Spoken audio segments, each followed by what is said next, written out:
عوام کے لیے اچھی خبر ہے۔ سولر استعمال کرنے والے صارفین پر اضافی ٹیکس کی منظوری روک دی گئی ہے۔ کابینہ اجلاس میں سولر نیٹ میٹرنگ پالیسی منظور نہیں کی گئی ہے۔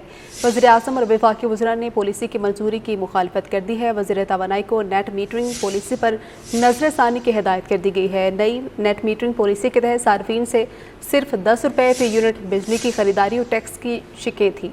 آپ کو بتاتے چلیں کہ عوام کے لیے اچھی خبر سامنے آئی ہے۔ سولر استعمال کرنے والے صارفین پر اضافی ٹیکس کی منظوری روک دی گئی ہے۔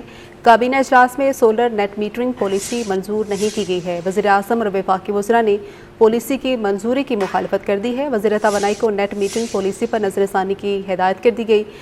نئی نیٹ میٹرنگ پالیسی کے تحت صارفین سے صرف 10 روپے فی یونٹ بجلی کی خریداری اور ٹیکس کی شکیں تھیں۔ آپ کو آگاہ کرتے چلیں، سولر استعمال کرنے والے صارفین پر اضافی ٹیکس کی منظوری روک دی گئی ہے۔ کابینہ اجلاس میں سولر نیٹ میٹرنگ پالیسی منظور نہیں کی گئی ہے۔ وزیر اعظم اور وفاقی وزراء نے پالیسی کی منظوری کی مخالفت کر دی ہے۔ وزیر توانائی کو نیٹ میٹرنگ پالیسی پر نظر ثانی کی ہدایت کر دی گئی ہے۔ نئی نیٹ میٹرنگ پالیسی کے تحت صارفین سے صرف 10 روپے فی یونٹ بجلی کی خریداری اور ٹیکس کی شکیں تھیں۔ آپ کو آگاہ کرتے چلیں، عوام کے لیے اچھی خبر ہے۔ سولر استعمال کرنے والے صارفین پر اضافی ٹیکس کی منظوری روک دی گئی ہے۔ کابینہ اجلاس میں سولر نیٹ میٹرنگ پالیسی منظور نہیں کی گئی ہے۔